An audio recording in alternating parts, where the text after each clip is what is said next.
Thank you for your time coming to this session. The title of the session is The Big Wave of Apprentices, with the question, either hit or miss. Move to the following slide, please, Simon. During this session, we are going to cover the following content. What is in our idea at LSBU on apprenticeship, with the commitment statement and the rules of the Educational Skills Funding Agency, the integration of the KSBs into the curriculum, the way we set up the apprenticeship progress reviews, and we'll wrap up with a summary, following up by questions and answers from the audience. Next slide, please, Simon.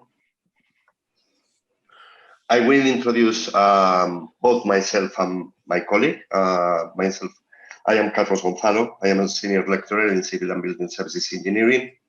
I lead the provision of the division as a whole for both subject areas, Civil and Building Services, and I am also course director for HNC Civil Engineering Apprenticeships.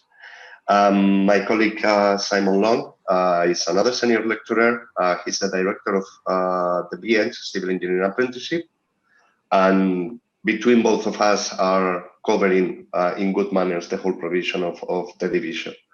Next slide, please, Simon. After this session, our expectation is for delegates to be able to manage expectations from both apprentices and employers, to improve the understanding of the occupational standards, to see our strategy of integration of the knowledge, skills, and behaviors into classic curriculums in degree programs and agency programs, and to focus on the compliance component and professional component to make a final understanding of the importance of the professional reviews for apprentices. Next slide, please, Simon. Thanks. Here at LSBU, we started between 2016 and 2017 with the new apprenticeship programs coming from the government and the IFATE. We are keeping an excellent track record of apprentices in these schemes at LSBU. We were one of the first universities across the country to offer degree apprentices, meaning that right now we are trying to manage across the board of LSBU 2,000 apprentices. Specifically in our division, we've got 470 apprentices, managing over 120 employers, and with the great support of a dedicated apprentice team based in one of our most beautiful buildings, a Grade 2 listed building, which is called the Passmore Center. Next slide, please, Simon. Thank you. Within the Passmore Center, we have started designing, collaborating alongside this apprenticeship office with an understanding of what an apprentice is. Next slide, Simon, thank you. And we were working in two different ways. One way was the natural definition coming from ESFA and the IFATE about an apprenticeship, just stating clearly that an apprenticeship is a job with a training. And we want to make an understanding for apprentices and companies from the very beginning that despite every occupational standard is broken down in knowledge, skills, and behaviors, there has to be an understanding from the very beginning that the three of them are gathered at once. At the time, they understand that they are gaining technical learning. So we've got the knowledge there, and they are learning to apply that learning. So we can put into brackets the skills, and they are going to apply that learning with professional manners. Therefore, we've got the behaviors. And they are doing this through, first of all, the formal of-the-job training, which is at 20%, which is obviously matching with a working week, one day release in the university. And later on, they are acquiring practical experience and professional experience and practice in a real work environment, which is the 80%, excuse me, of on-the-job training, which is happening the other 4 days of the working week. Next slide, Simon, please. Thank you very much. Within the apprenticeships, is extremely key and crucial to understand what the commitment statement is. And we are working with this since 2017. For that, we take in very serious manners all the documentation provided by the Educational Skills Funding Agency by means of compliance, where obviously we can see a clear guidance of what the expectations coming from the academic institution, the industry, companies, and the individual, the apprentice, must be and should be. It's quite a complex process because we have to take into account many things. First of all, we are recruiting apprentices and employers under the business development area of our apprenticeship office, which means that every single company has the right under the commitment to be provided with our support to find the potential candidates and the appropriate individuals to work in the occupational standard and the company. We offer bids and tenderings, obviously, working alongside ESF, GLA, AEB fundings. The funding is quite a complex matter. From our side, obviously, we show an understanding of it, but this is extremely crucial for us to have the expertise and the support coming from the apprenticeship office, from our compliance team.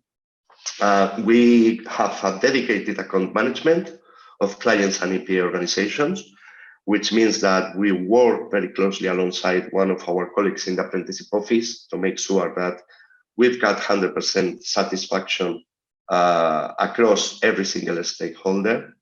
And later on, obviously, we ensure the audit compliance with the SFA funding rules. We work very close with the apprenticeship office to have an apprenticeship performance reporting. We train and support with PSD functions to develop the necessary systems and processes, which means that it's not just the apprenticeship office. We work really closely with other divisions and schools of at LSBU, as well as our quality and enhancement team. And we are developing the Passmore Center to become the SAVAR apprenticeship center, providing information, advice, and guidance for all apprentices. Thank you, Simon. At the end of the day, an apprenticeship, the journey has 4 different components. The first one is the university qualification. Later on, we've got the compliance login into the one file, which is a compliance software we are using at LSBU. Later on, we have the fulfillment of the knowledge, skills, and behaviors, and we finish with the functional skills in Maths and English. At the time, every apprentice is meeting all these 4 requirements. We sign off the gateway with the company, and they can enter the endpoint assessment process at the end of the apprenticeship journey. Next slide, please, Simon. Thank you. How we integrate knowledge, skills, and behaviors into the curriculum. Let's see a little glance of what we do here. We work specifically in engineering. So at the top of the pyramid, we always have the Engineering Council with the UK spec, matching with the AHEIP 3 learning outcomes, which will be AHEIP 4 very, very soon. And later on, with that matching of the AHEIP learning outcomes, we work with the approval or accreditation of the PSRBs, the professional, statutory, and regulatory bodies, to make a mapping of the classic attributes that later on are also matched with the apprenticeship occupational standard. And we are doing this across, obviously, every course specification and every module descriptor. We are going to show you some examples of this. As for example, next slide. Thank you, Simon. Here you can see the mapping of the Institution of Civil Engineering's attributes to be incorporated as an engineer in the Engineering Council against the knowledge, skills, and behaviors. Every single tick we've got in this mapping obviously is matching every attribute with some of the KSBs. And later on, next one, thank you, Simon. The way we do this is because of, at the time we are talking about the academic component, which is part of the 20% of the job training. The matching of the KSBs is against the HEIP learning outcomes. Whereas what you can see at the right-hand side of this mapping is the professional component, and that is the time we are matching the attributes of any professional engineering institution against the knowledge, skills, and behaviors.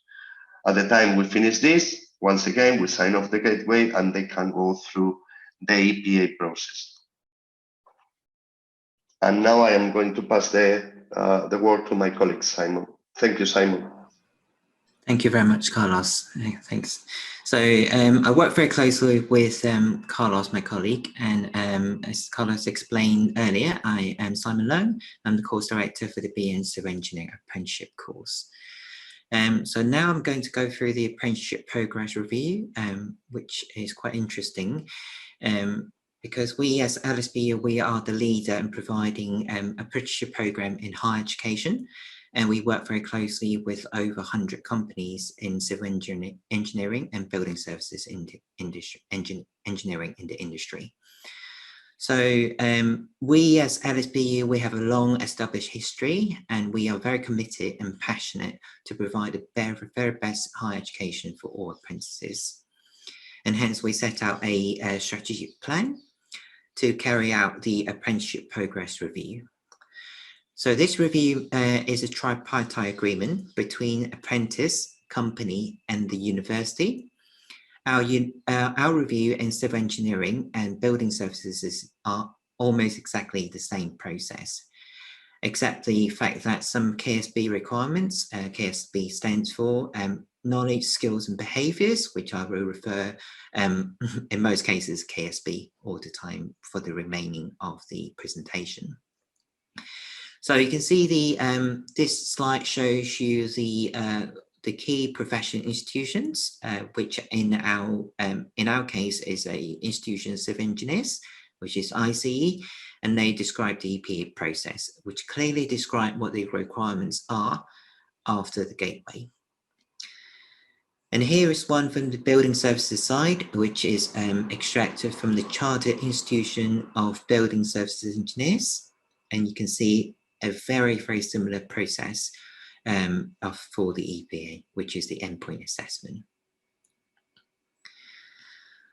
So we carried out 3 reviews in a year, which those reviews are carried out by full-time skill reviewers in-house. Our review meetings, we have to be consistently to strengthen the message, as many apprentices, even companies, do not understand the requirements of the apprenticeship. Many of them think that's only a part-time degree with a job, but in fact is not the case.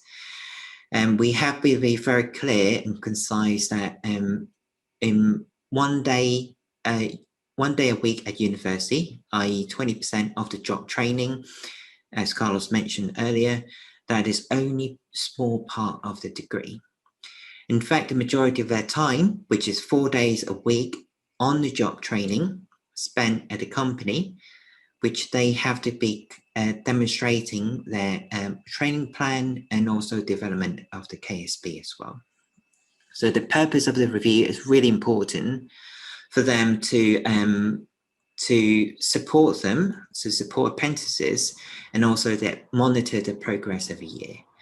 More importantly, as they slowly gain more experience over the years, it helps them to provide evidence for each of the KSB, which is very important towards a gateway and EPA. And therefore, we carry out 2 components. So the first one, which we refer to as a compliance review, we go through the attendance records at university, the academic performance, their 20% of the job training log, safety and well-being as well. And the other component, which we call as a professional component, where we go through the KSB audit, where each KSB is assessed and discussed in a meeting.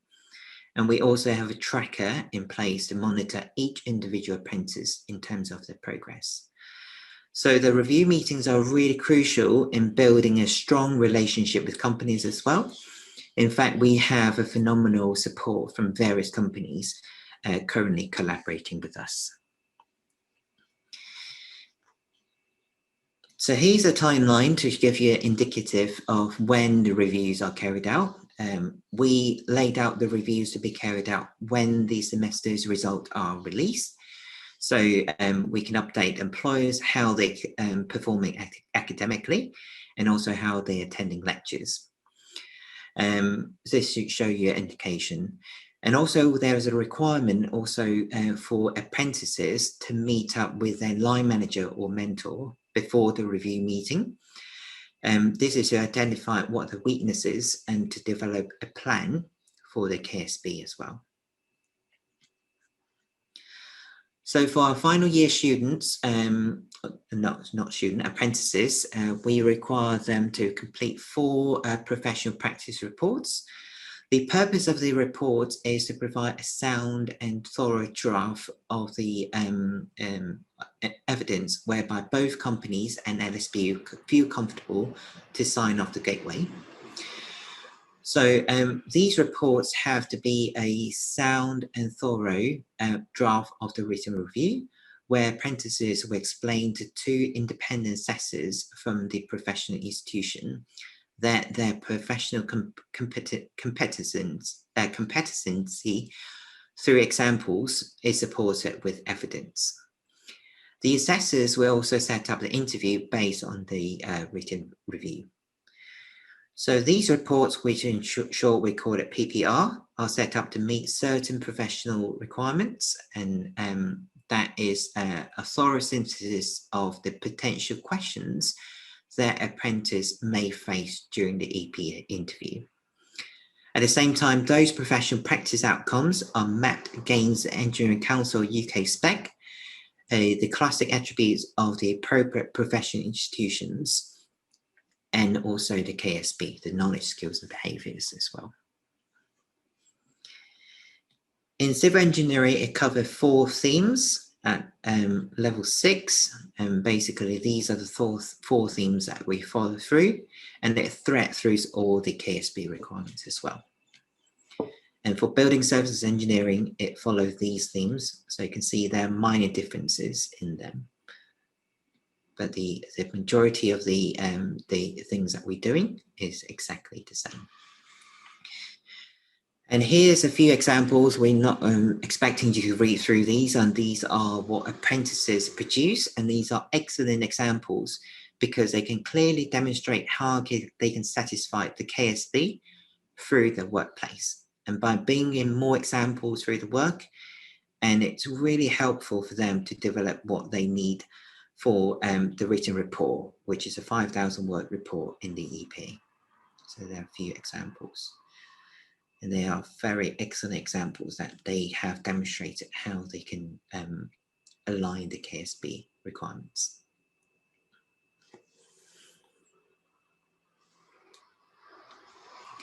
So as a key summary of today's presentation, I hope that you gain an overall perspective about the apprenticeship program. It is a huge government initiative which trigger a big wave of apprentices coming through in the past number of years and also in the future as well. It has taken us a lot of hard work and thought process to provide a very robust strategy moving forward. It is the responsibility from employers to support apprentices in developing the professional components, as they are spending 80% on the job training at the workplace. So it's a really important message to come through. The apprentices have to remember that they are drawing fundings from the government. So it is very important to ask them to fulfill the KSB requirements on top of their academic performance. And today we also demonstrated that how the mapping is crucial in our program. Those KSB are from the apprenticeship standards set out by the Institute for Apprenticeship. We develop a very detailed management strategy to ensure sufficient resources are in place, and planning well in advance is really key. And we also successfully implemented the tripartite apprenticeship progress reviews, which we have received many positive feedback from employers about the process.